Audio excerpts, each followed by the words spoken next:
5 साल की मेहनत के बाद आपके नीचे 10 लोग काम कर रहे हैं तो आपकी आर्थिक शक्ति 10 स्क्वायर यानी 10 गुणित 10 बराबर 100 हो जाती है। इसलिए नेटवर्क मार्केटिंग में कई लोग बेहद अमीर बन जाते हैं और लोगों को लगता है कि वो रातों रात अमीर बन गए हैं, पर वो जो कर रहे हैं वो बहुत ही आसान है। हर दिन वो अपना नेटवर्क बढ़ा रहे हैं, उनके नीचे 10 लोग हैं, उनमें से हर आदमी के नीचे 10 लोग हैं, इस तरह उनके नीचे कुल 110 लोग हो जाते हैं। इसी छलांग के कारण नेटवर्क शब्द, नेटवर्क मार्केटिंग शब्द इतना शक्तिशाली शब्द बन जाता है।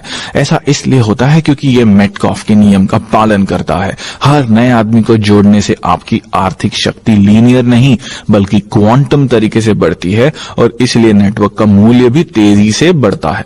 आप हमेशा ओल्ड इकोनॉमी और न्यू इकोनॉमी के बारे में बात करते हैं, इसका नेटवर्क मार्केटिंग बिजनेस से क्या संबंध है?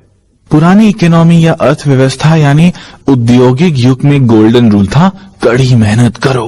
पर क्योंकि आप अकेले ही कड़ी मेहनत करते थे इसलिए पुरानी अर्थव्यवस्था में आपकी आर्थिक शक्ति एक होती थी।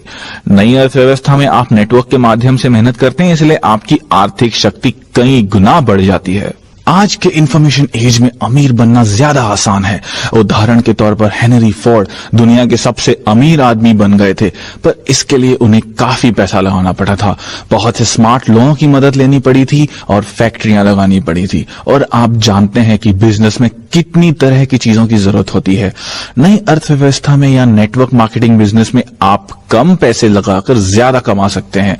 अगर आपको इसका उदाहरण देखना है तो आप स्टैंडर्ड ऑयल के संस्थापक जॉन टी रॉकफेलर को देखें, जिन्हें बिलियनियर बनने में लगभग 15 साल लगे। 80 के दशक में बिल गेट्स को 10 साल लगे और 1985-86 में माइकल डेल को बिलियनियर बनने में सिर्फ 5 साल लगे।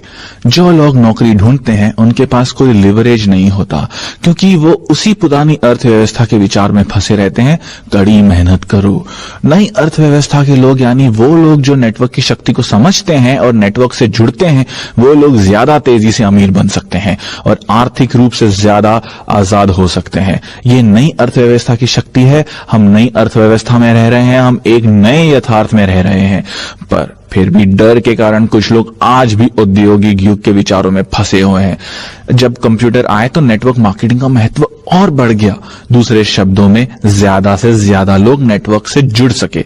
तो अगर आप आज भी ये मानते हैं कि कड़ी मेहनत करो तो आप अब भी पुरानी अर्थव्यवस्था का हिस्सा हैं और दुर्भाग्य से आप पीछे रह गए हैं। आप अपनी कर्मचारी वाली मानसिकता को छोड़कर एक बिजनेस मालिक की तरह सोचना शुरू कर दें, क्योंकि नई अर्थव्यवस्था में सोचने का यही तरीका है। जो हमें पॉइंट नंबर 7 यानी फायदा नंबर 7 की तरफ ले जाता है, अपना यथार्थ तय करना। हाँ, रियलिटी या यथार्थ बहुत ही दिलचस्प शब्द है ना। मेरे अम्मी डैडी कहा करते थे कि आप जिसे यथार्थ समझते हैं वही आपका यथार्थ बन जाता है। अगर आप कहते हैं कि निवेश करना खतरनाक है तो ये आपके लिए सचमुच खतरनाक बन सकता है। फिर आप निवेश करके पैसे नहीं कमा सकते। जब आप इसे खतरनाक मानने लगते हैं तो आप इसी तरह के विचारों को आकर्षित करेंगे और इस तरह का माहौल बना लेंगे कि निवेश आपके लिए खतरनाक हो जाएगा। मैं ये नहीं मानता कि निवेश खतरनाक होता है। मैं ये भी नहीं कि बिजनेस खतरनाक होता है। मैं ये सोचता हूं कि 9 से 5 की नौकरी करना, अपने काम के चंगुल में फंसे रहना खतरनाक होता है। ये वो जीवन मूल्य है जिनके अनुसार हम बड़े होते हैं और ये इस बात पर निर्भर करते हैं कि हमारे आसपास का माहौल कैसा था या हमारे माँ बाप ने हमें क्या सिखाया है या हमें किस तरह के अनुभव हुए हैं। बिल्कुल सही। मुझे लगता है कि पुरानी अर्थव्यवस्था के सिद्धांत अब बेमानी हो चुके हैं। नौकरियों की सुरक्षा अब खत्म हो गई है, वफादारी खत्म हो चुकी है। लोग और ज्यादा कड़ी मेहनत कर रहे हैं पर अपनी मेहनत के हिसाब से पैसा नहीं कमा पा रहे। उन पर पहले से ज्यादा टैक्स लग रहा है। अगर आप अपने जीने का तरीका बदलना चाहते हैं तो उसके पहले आपको अपने सोचने का तरीका बदलना होगा। जब आपके सोचने का तरीका बदलेगा तभी आप यथार्थ भी बदलेंगे। और कई नेटवर्क कंपनियां यही करने के लिए बनाई गई हैं, आपको शिक्षा देने के लिए, आपको समर्थन देने के लिए, आपको मार्गदर्शन देने के लिए, क्योंकि बदलने की प्रक्रिया बहुत कठिन होती है। इसके लिए आपके पास कोई ना कोई मार्गदर्शक होना जरूरी है। इससे मुझे अपने निजी जीवन मूल्यों को बदलने में मदद मिलती है और अपने सोच को भी बदलने में मदद मिलती है। मुझे लगता है कि हम अपने मूलभूत जीवन मूल्यों को अपने जीवन से बाहर नहीं निकाल फेंकते, बल्कि हम और नए जीवन मूल्यों को सीखते हैं। मुझे नहीं लगता कि आपके परिवार में कोई गरीब रहना चाहता हो। मुझे नहीं लगता कि आपके परिवार में कोई ये चाहता हो कि उसे नौकरी से निकाल दिया जाए। हो सकता है कि उनमें अपने जंजीरें तोड़ने का साहस न हो, पर अगर आप बदल जाते हैं तो उसके बाद आप उन्हें समर्थन देकर उन्हें बदलने में मदद कर सकते हैं।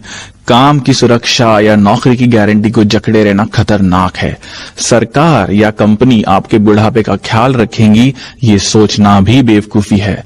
जमाना बदल चुका है और हमें भी जमाने के साथ साथ बदल जाना चाहिए। मुझे लगता है कि सबसे ज्यादा मुश्किल ये आती है कि बहुत सारे लोग आपका हौसला पस्त कर देते हैं। आप जब मैदान में उतरते हैं तो लोग आपका हौसला बढ़ाने के बजाय आपकी हूटिंग करते हैं।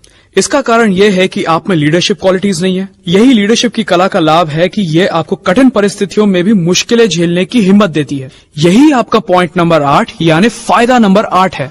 नेटवर्क मार्केटिंग की शिक्षा का सबसे बड़ा फायदा हमें फायदा नंबर 8 में मिलता है, यानी लीडरशिप कला का फायदा। नेटवर्क मार्केटिंग बिजनेस में सफल होने के लिए आप में लीडरशिप की कला होनी चाहिए। आपको एक एंटरप्रेन्योर